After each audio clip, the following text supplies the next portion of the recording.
You should feel at home because it's a traveler's home, so you should just sit down, relax, and have your feel of comfort. Hi, I'm Henrik. I'm the marketing manager of the Nice Cafe and Restaurant.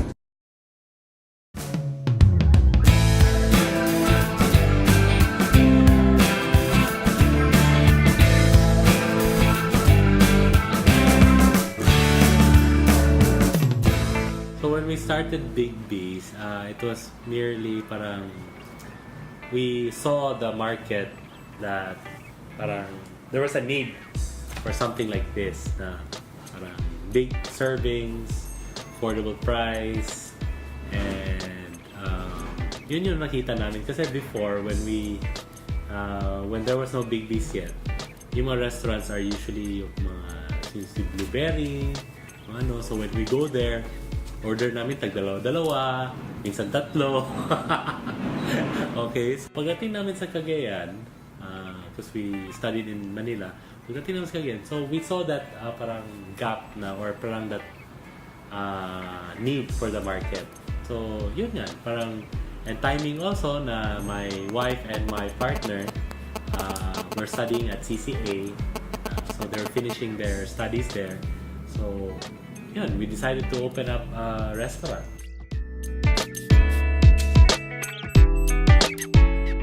I remember at that time, our total investment was 750,000.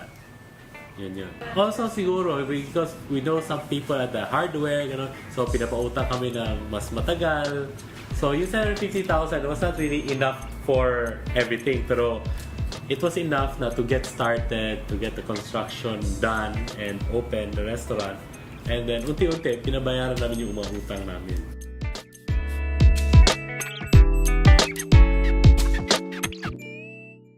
I'm in charge for marketing. My wife is in charge of operations, and our partner, si Cathy, is in charge of commissary.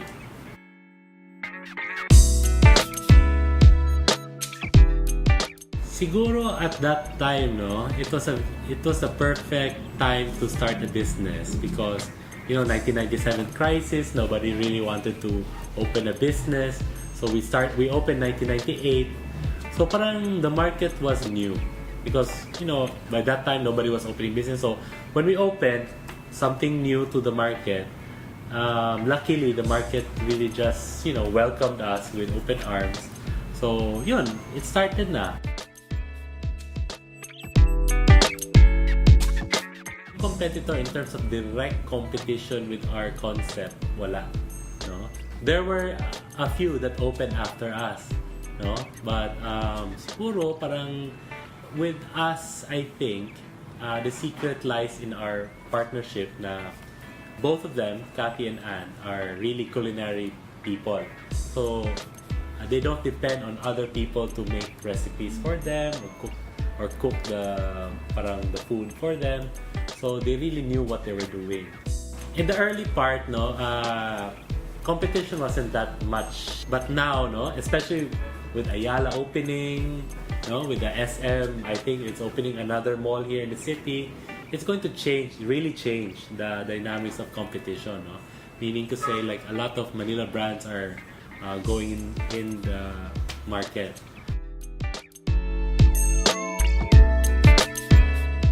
So I think that the market needs something new, a new menu. So they cook something up. So that was easy, and then people didn't get tired of that because before every month there was a new thing that comes out at Big B's every month. So people were happy with it because in the restaurant business that's what you have to do. You have to keep people talking about you.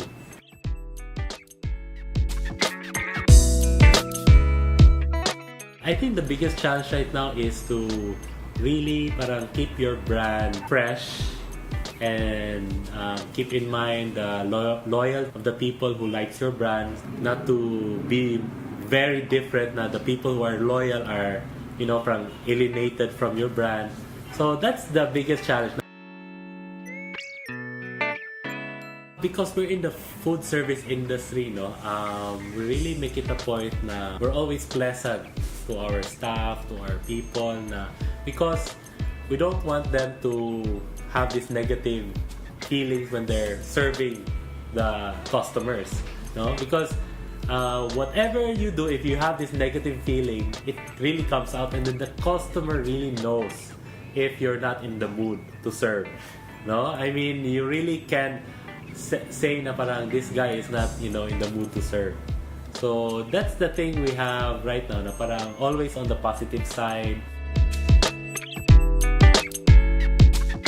Sometimes you cannot help it. There are times na staff will always do the same mistake over and over again, no? So you have to do something. For me, I just go with it through paper. I don't want to spend my day having a headache about this staff. For me, if that staff is not doing a good job, I just say, okay, I'll talk to the staff, I'm not happy with you. So if you're going to do this again, then I don't think it's going to work. I mean, simple as that. We do training every day, no? In there, we have a parang morning meetings when they start their day. We have a meeting, and then during that meeting, we give them scenarios. Like, okay, the child who is crying, what do you do? So, at least the staff will know in the future, if that happens to him, he will know what to do. Because right now, training is more of knowing how to handle this situation. Because the worst thing that a server can do is parang apathy, na parang a girl is crying or a baby is crying, and then the staff will not do anything about it.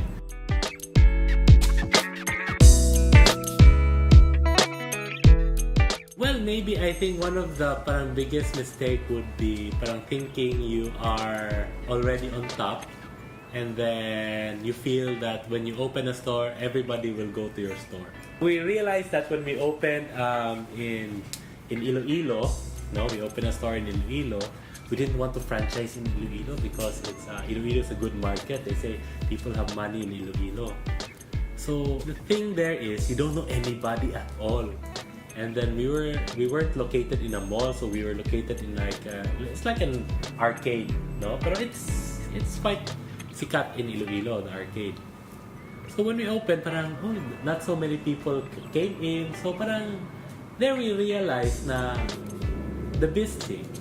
There's a reason why we franchise. It's because we need somebody local to handle the business, because this person has sort of a clout in that area. He knows people, so that when people think of that person, they go to his restaurant. I think that happens to a lot of, let's say, brands also. Now they think that opening a store anywhere will be automatically be an art.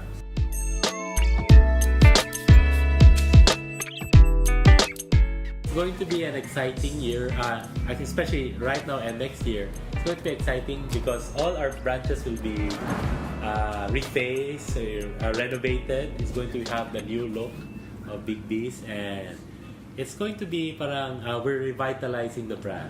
Our new concept is come home to Big B's, no? It's like parang home cooked meal, na parang it's warm, it's very friendly, na parang when you go there, parang you feel at home kaagad, na ganun, parang it's more casual na. It's more casual. Well, I think one of the things that we like most is creating things. We like to create that experience for people, na parang a new experience, parang new kind of food, a new kind of place. It's exciting to create these things. Well, one of the things that since your organization is growing, parang one of the things that motivates me also is our people. Parang they're growing with us, and then their families are dependent on the business. So parang that keeps us also on our toes. Na parang, we have to do good on our business because these people are relying on us. And The passion to create, yung parang you really like that parang creative aspect. I think the most important part is the vision, because you have to keep everybody in track of what has to be done.